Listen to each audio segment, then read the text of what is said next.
Good morning बच्चों। Welcome to Hindi की पाठशाला। बच्चों, इस वीडियो में मैं आपके 12th बोर्ड एग्जाम के लिए वन शॉट रिवीजन करवा रहे हैं और इस चैनल में हमारे जो भी आने वाले वीडियो होंगे उनमें भी जल्दी जल्दी हम आपका हिंदी का सिलेबस कंप्लीट करवाते जाएंगे। तो बच्चों, हम आज अपना लेसन पढ़ाते हैं, लेसन 14। इसका नाम है सीरीज के फूल। यह निबंध है और इसके जो लेखक हैं वो हैं हजारी प्रसाद द्विवेदी। इसके जो व्याख्या थी वो हमने आपको पढ़ा दी है अपने, और इस वीडियो में हम आपको पढ़ाते हैं प्रश्नोत्तर। तो सबसे पहला प्रश्न है हमारा, लेखक ने सीरीज को कालजयी अवधूत की तरह क्यों माना है? अवधूत सन्यासी को बोलते हैं। सीरीज की तुलना किससे और क्यों की गई है? कालजयी अवधूत अर्थात काल को जीतने वाला सन्यासी। जिस प्रकार सन्यासी जीवन के सुख दुख, उतार चढ़ाव, कष्ट कठिनाइयों, हर परिस्थितियों में समान भाव व व्यवहार में रहकर जीवन का आनंद लेते हैं, ठीक उसी प्रकार सीरीज का फूल ग्रीष्म ऋतु में, प्रचंड गर्मी में जब उमस होती है तब लोगों के प्राण सूखने लगते हैं, लू से हृदय उबलने लगता है, तब भी चिलचिलाती धूप में इस वृक्ष के हर अंग सरस बने और फलते फूलते रहते हैं, इसलिए सीरीज को कालजयी अवधूत कहा जाता है। सेकंड नंबर, हृदय की कोमलता को बचाने के लिए व्यवहार की कठोरता भी कभी कभी जरूरी हो जाती है। प्रस्तुत पाठ के आधार पर स्पष्ट करें। हृदय की कोमलता को बचाने के लिए व्यवहार की कठोरता जरूरी हो जाती है। निसंदेह सज्जनों के लिए यह उक्ति प्रासंगिक होती है कि वज्र की तरह कठोर लोग मोम की तरह कोमल भी होते हैं। उसी प्रकार सीरीज के पुष्पों का इतना कोमल बताया गया है कि वे पक्षी के पैरों का भार सहन नहीं कर सकते हैं, किंतु फल उतने ही मजबूत होते हैं कि जब तक दूसरा नया फल धकिया के गिरा ना दे वे वहीं पर बने रहते हैं।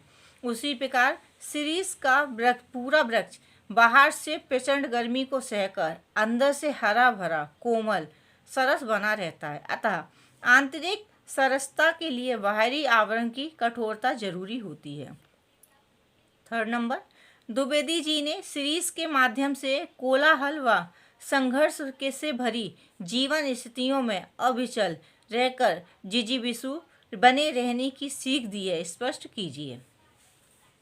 द्विवेदी जी ने सीरीज के माध्यम से कोलाहल व संघर्ष से भरी जीवन स्थितियों में अविचल रहकर जिजीविषु बने रहने की सीख दी है। जिस प्रकार सीरीज का वृक्ष चहुओर फैली लू, अग्नि, धूप, प्रचंड गर्मी के बावजूद सरस और फूलों और फलों से आच्छादित भरा भरा रहता है, उसी प्रकार जीवन में आने वाले सुख दुख, कष्ट, मारकाट, लूटपाट, खून खच्चर के माहौल में भी अपना हौसला न खोते हुए विपरीत परिस्थितियों में भी शांत और स्थिर रहकर जीवन जीना चाहिए। फोर्थ नंबर, हाय वह अवधूत आज कहाँ है? ऐसा कहकर लेखक ने आत्मबल पर देहबल के वर्चस्व की वर्तमान सभ्यता के संकट की ओर संकेत किया है। कैसे? अवधूत वास्तव में वे सन्यासी हैं जिनका आत्मबल मजबूत होता है, मन और आत्मा को बस में रखकर कठिन साधना करते हैं। ऐसे अवधूत अब नहीं मिलते हैं। वर्तमान समय में देहबल से वशीभूत लोग हैं। ऐसे लोग अपने शारीरिक सुख के लिए साधन, संपन्नता, माया, मोह जुटाते रहते हैं। स्वार्थ से वशीभूत लोगों के अंदर आत्मबल की कमी के कारण मानवता की भावना समाप्त होती जा रही है। सीरीज और गांधी जी ऐसे लोगों की कमी के कारण प्रेरणा स्रोत अनासक्त योगी जैसे लोग नहीं मिलते हैं। फिफ्थ नंबर, कवि के लिए अनासक्त योगी की स्थिर प्रज्ञता और विगत प्रेमी का हृदय एक साथ आवश्यक है। ऐसा विचार प्रस्तुत कर लेखक ने साहित्यिक कर्म के लिए बहुत ऊंचा मानदंड निर्धारित किया है। विस्तार पूर्वक समझाइए।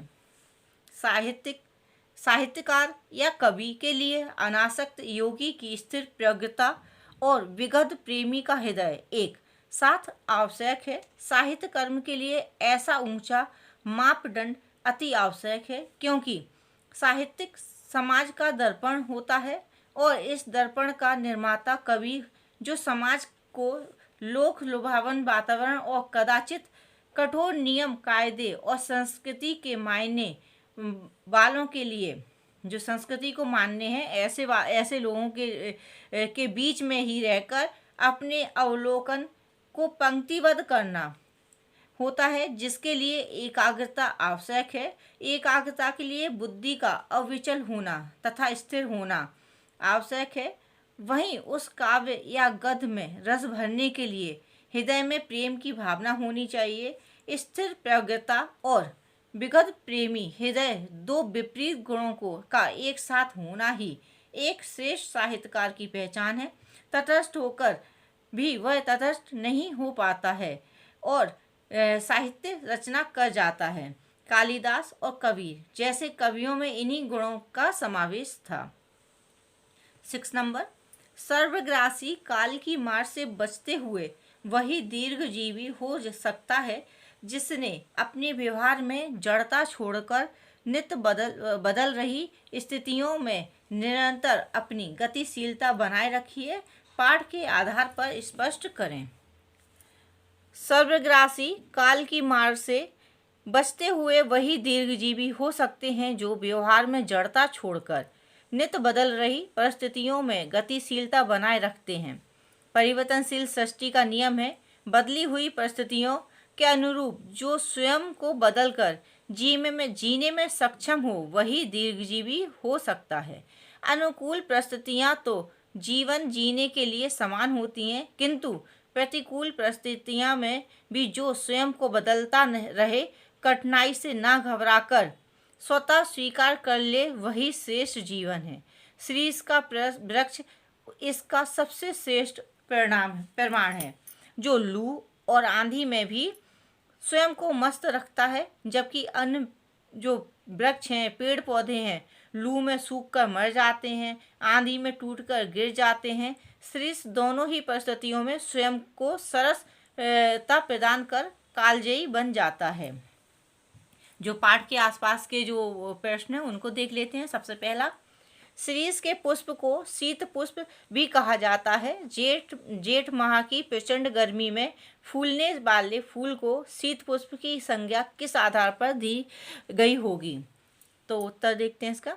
शीर्ष के पुष्प को शीत पुष्प कहा गया है क्योंकि जेठ माह की प्रचंड गर्मी में लू के थपोड़ों में जब अन्य पेड़ पौधे, वृक्ष, पशु पक्षी सभी शीतलता की कमी से सूखते हैं और मर जाते हैं, ऐसे समय में शीर्ष स्वयं को सरस हरा भरा रखकर फल फूल से आच्छादित रहता है।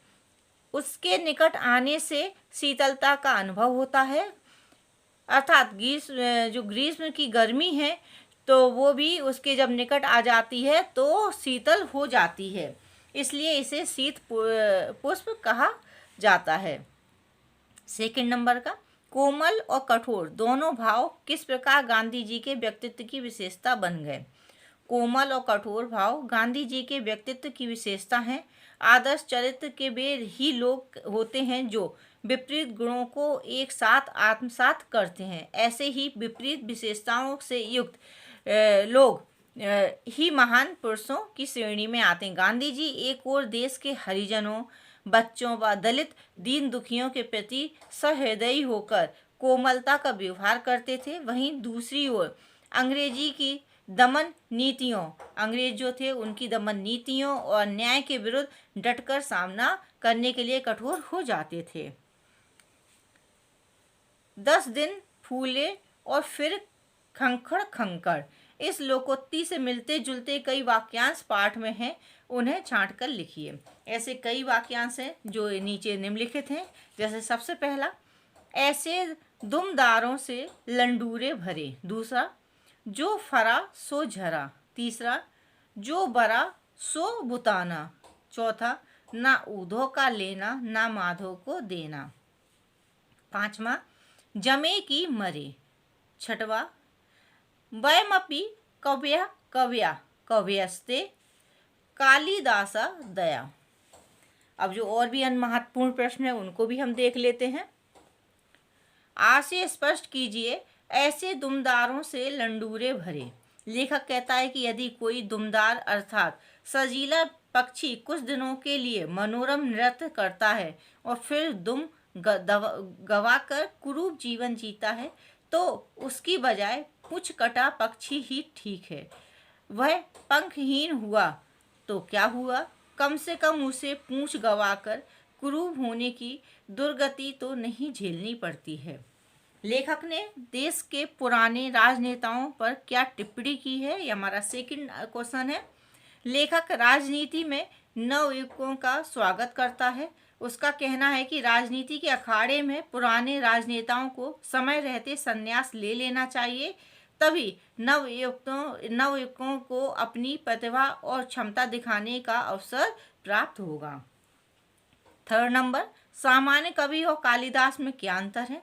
तो सामान्य कवि भावों की गहराई और अनासक्ति की ओर ध्यान नहीं देता है, वह केवल शब्द, लय, तुक, छंद, अलंकार आदि की साधना करता है, परंतु कालिदास कविता करते समय पूरी तरह स्थित प्रज्ञ और अनासक्त रहते थे। फोर्थ नंबर, शीर्ष वृक्ष के आकार प्रकार का वर्णन करते हुए उसके उपयोग पर प्रकाश डालिए। शीर्ष वृक्ष बड़े व छायादार होते हैं, वे मंगलदायी और सजावटी माने जाते हैं। इनके जो तने हैं वो बहुत मजबूत नहीं होते, इनकी डालें भी कमज़ोर होती हैं, प्रायः इन पर झूले नहीं डाले जाते। पुराने समय में बड़े बड़े रईस अपने घर की चार दीवारी के पास इन वृक्षों को लगाया करते थे। शीर्ष के फूल बहुत कोमल और सुंदर होते हैं, परंतु इनके फल बहुत मजबूत होते हैं। जब तक नए फूल पत्ते आकर इन्हें ढकिया नहीं देते, जब तक वे अपना स्थान नहीं छोड़ते हैं। फिफ्थ नंबर का प्रश्न हम देख लेते हैं। हाय, यह वह अवधूत आज कहाँ है? लेखक ने यहाँ किसे स्मरण किया है? लेखक ने उक्ति के द्वारा राष्ट्रपिता महात्मा गांधी को स्मरण किया है, क्योंकि महात्मा गांधी शीर्ष के वृक्ष की तरह वातावरण से रस खींचकर रसवान बने रहे थे। वे बाहरी लू, आंधी और खून खच्चर में भी रसवान बने रहे और अनासक्त योगी की तरह सबको रस बांटते रहे। आज देश को ऐसे अनासक्त योगी की आवश्यकता है। 6 नंबर, अवधूत और शीर्ष सरस रचनाएं करते हैं कैसे? अवधूत कठिनतम परिस्थितियों में जीते हुए जीवन रस बनाए रखते हैं और सरस रचनाएं करते हैं। कबीर ऐसे ही अवधूत हैं। उन्होंने कठोरतम जीवन जिया, फिर भी उनकी वाणी अमर और सरस है।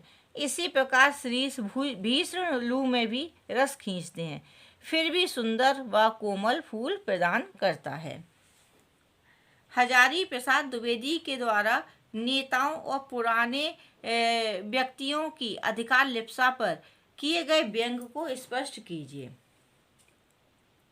आंसर, हजारी प्रसाद द्विवेदी कुछ पुराने नेताओं और व्यक्तियों पर व्यंग करते हैं, फिर जाने क्यों वे अपनी सत्ता छोड़ने को तैयार नहीं हैं। नए नेताओं और कार्यकर्ताओं की फौज तैयार खड़ी है, फिर भी जो पुराने नेता हैं वो अपनी जगह नहीं छोड़ना चाहते। ऐसे लोगों को धक्के मारकर ही बाहर निकाला जाएगा।